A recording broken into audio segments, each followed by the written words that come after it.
जय गुरुदेव। जय गुरुदेव। नाम प्रभु का प्यारा नाम।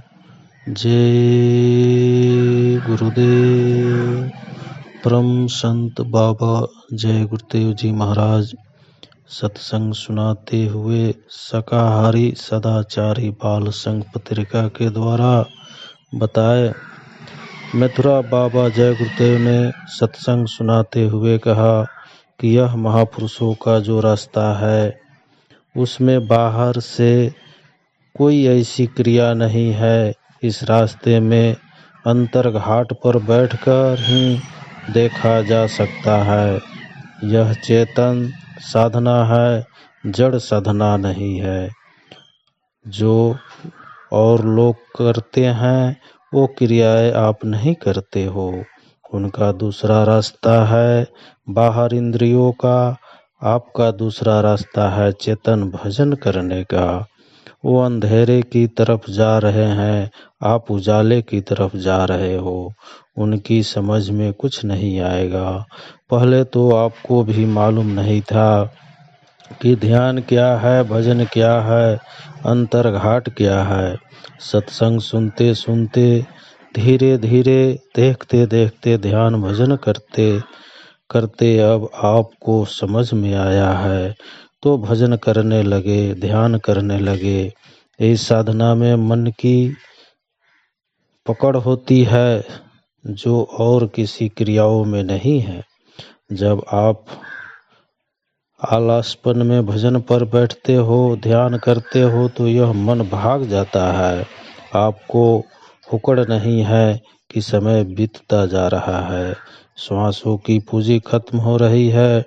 अगर हुक्ड़ हो तो मन लगेगा, हुक्ड़ में भजन ध्यान बनेगा। ऐसे बैठ गए, मन भाग गया तो सूरत कुछ नहीं कर सकती। जब मन सूरत का साथ देगा तभी सूरत कर्मों का फंदा काट सकेगी। मन ही साथ नहीं देगा तो कर्मों का फंदा ज्यों का त्यों पड़ा रहेगा। जब गुरु के दरबार में आते हो, सत्संग सुनते हो तो संसारी अहंकार को परमार्थी अहंकार में बदल दो। सत्संग सुनने लगोगे, सेवा करोगे, सुमिरन ध्यान भजन करोगे तो इस मन का अहंकार परमार्थ में बदल जाएगा। किताबों में लिखा है कि महात्माओं की खोज करो, जब मिल जाए तो दिन हो कर के उनके कदमों में पड़ जाओ। जब तक महात्मा नहीं मिलते हैं तब तक उनकी खोज करो, किताबों में मत फंसो। किताबें महात्माओं ने बनाई है, किताबों ने महात्मा नहीं बनाया है। जो लोग वेशभूषा बना लेते हैं, किताबें पढ़कर गा कर तरह तरह के अर्थ करते हैं और कहते हैं कि हम संत हैं, तो वो संतों को बदनाम करते हैं। संतों का कोई वेशभूषा नहीं, वो घर गृहस्थी में रहे, विरक्ति में रहे, सीधे साधे रहे। संत वो हैं जिसने अपनी सूरत जीवात्मा को सतलोक में पहुंचा दिया और दूसरी सूरतों को भी पहुंचा सकता है। महंत और मठाधीश का नाम संत नहीं। जो सूरतें गुरु से भेद लेकर अंतर साधना में लग जाती है, मंडल मंडल में गुरु का दर्शन करती है और ऊपर सतलोक में जाकर गुरु का जलवा देखती है, वो चिल्लाती है कि हमारे गुरु वही है जो यहाँ आए हुए हैं। लेकिन महापुरुष अपने को कभी नहीं कहते हैं कि मैं संत हूँ, वो कहते हैं मैं तुम्हारा सेवक हूँ, मुझे अपना मददगार समझ लो, दोस्त समझ लो, हम तुम्हारी मदद करेंगे। हर तरह से तुम चलो, तुम्हारी सूरत को हम तुम्हारे देश में पहुँचाएंगे। शब्द स्वरूपी संग है, कभी ना होते दूर, धीरज रखियो चित में, दिखेगा सतनूर। संतों का दरबार सतलोक में लगता है, उनका वास अनामी धाम में है। साधक जब लगन और विरह के साथ साधना में लग जाता है तब उसके भाव बदल जाते हैं, विचार बदल जाते हैं, बुद्धि में विवेक हो जाता है, क्योंकि वह देखता है वह दुनिया की ये सारी चीजें दुखदाई है, किसी का साथ नहीं देती।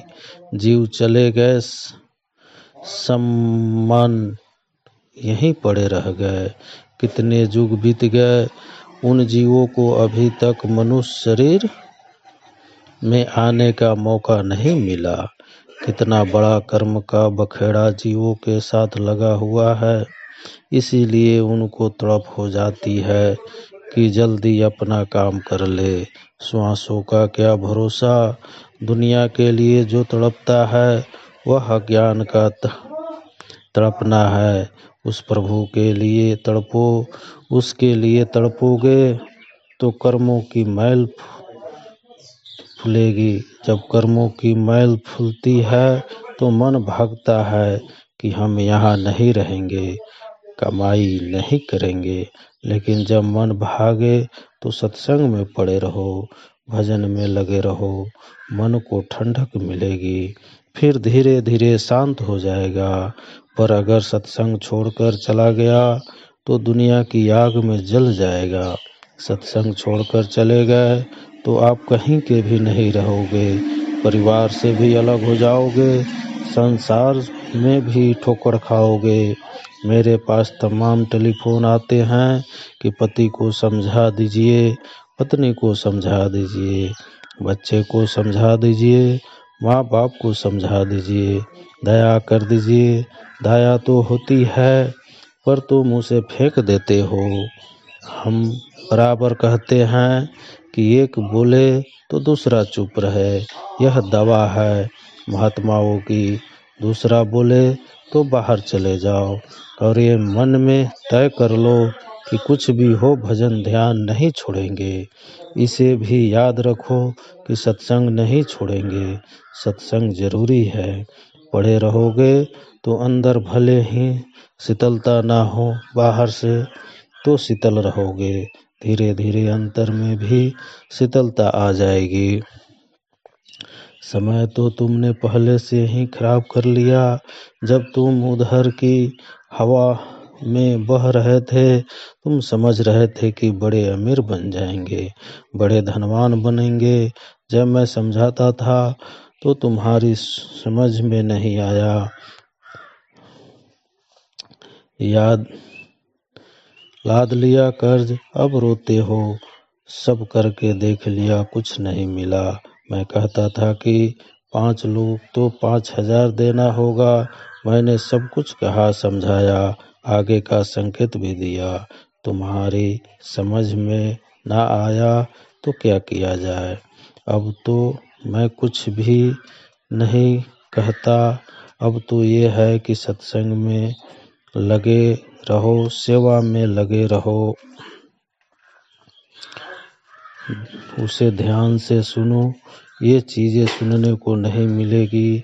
दुनिया में फंसकर रो रहे हो, अब अपना ध्यान इधर लगाओ, भजन करो। अभी हमारा प्रेम प्यार लोभ मोह इस संसार की जड़ वस्तुओं से, जड़ से मतलब इस शरीर से, शरीर के लिए सामानों से। महापुरुष कहते हैं कि तुम्हारा प्यार प्रभु से बन जाए तो इधर से खिंचाव हट जाए, उधर होने लगे। वो चाहते हैं कि तुम्हारा प्यार नाम और शब्द से इतना हो जाए कि इधर की चाह कम हो जाए। पहले तो तुम जब तक गुरु से प्यार बाहर नहीं करोगे तब तक अंदर में नहीं चल सकते, क्योंकि तुमने नाम देखा नहीं, शब्द देखा नहीं, भेद तो गुरु ही बताएंगे। इसीलिए उनकी मदद तो तुमको चाहिए ही चाहिए। इधर का आराम पाकर तुम्हारा फैलाव इधर होने लगा और उधर से धीरे धीरे संबंध टूटने लगा। कितने युग बीत गए, इतने युग बीत गए तो समझना चाहिए कि कर्मों का कितना बड़ा अंबार तुम्हारी सूरत पर लदा है। जब तक ये अंबार टूटेगा नहीं, सूरत जगेगी कैसे। इसीलिए तो कहा जाता है कि मन को साथ लेकर ध्यान भजन में बैठो तो सूरत अपना रास्ता बताएगी। कर्मों के पर्दे कटेंगे और जब अंतर में गुरु के चरण दिखेगी तो वह एक दर्पण है, उसमें सूरत अपना रूप देखती है। जब उसे देखेगी तब उसकी आँख स्थिर हो जाएगी, उसके कान खुलेंगे, अनहद की झनकार आएगी, मिले जुले शब्द सुनाई देंगे। सूरत के बंधन का आखिरी मुकाम दूसरा स्थान है। यहाँ कारण बीज है जो बहुत बारीक है। तुम हमारे स्वामी जी महाराज कहा करते थे कि सतपुरुष का दर्शन करना है तो कर्म बीज को जला दे। बगैर गुरु के कोई पार न गया, न जा सकता है, न जाएगा। जिसके लिए तड़प होगी वह चीज़ जल्दी मिलेगी। सीधा सरल उपाय है, मन को एकाग्र करके दरवाजे पर बैठो। लेट कर बैठ कर करो, बैठना दरवाजे पर है। दरवाज़ा छूट जाएगा तो कुछ नहीं होगा। साधन भजन में लग जाओ, कोई चीज़ बर्दाश्त ना हो तो दौड़ पड़ो, सत्संग सुनो, लो संभाल हो जाएगी। नहीं तो सब पागल कहेंगे। ऐसा किसी को होता है, सबको नहीं होता। इधर का लगाव नहीं रहेगा तो बर्दाश्त कर लोगे। जो इधर फंसे रहते हैं वो बर्दाश्त नहीं कर पाते। यही डर है कि मर जाएंगे तो मरना तो है ही, जीते जी मर जाओ।